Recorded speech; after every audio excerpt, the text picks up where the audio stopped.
So here's one of the tools that or ways of talking about this that I think is translating for people.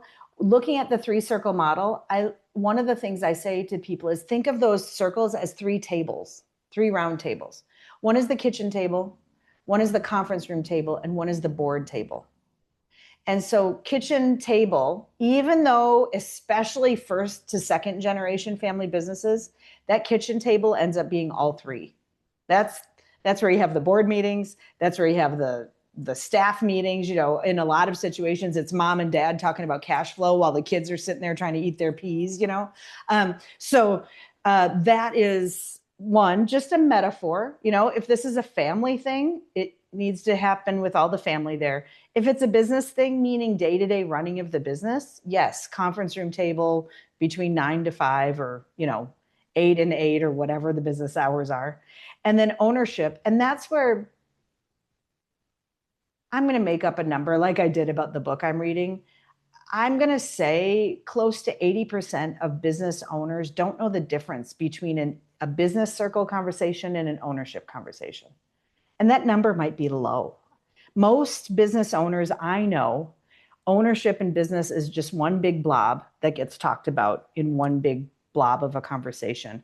And so that's the other thing that I like to say is owners only have a handful of actual conversations.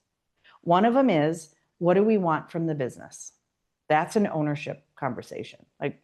And is it, do we want money? Do we want money every month, every quarter, every year? Does it matter to us to make better jobs or more jobs? Things like that. Big overarching conversation about what do we want from the business. Second thing is, what are we willing to put into it? Are we willing to sign our name on a loan? Are we willing to put money in if there's a bad quarter, a bad year, a couple bad years? Are we willing to put our time, our energy? Because owners don't have to. They can just own it, have other people do all the hard day-to-day work.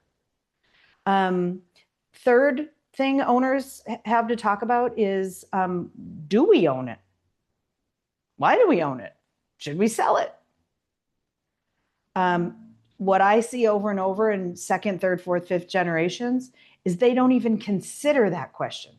And that is hugely toxic for them. They just assume they have to have it.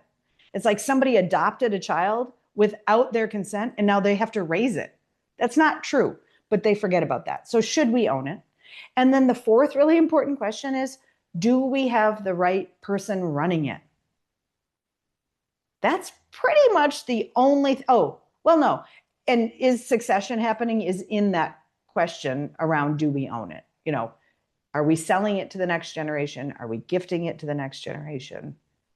That conversation. Are we buying it? Are we selling it? Other than that, there's not a bunch of ownership conversation. The rest of it is, whoever's running it is deciding who's the leadership team.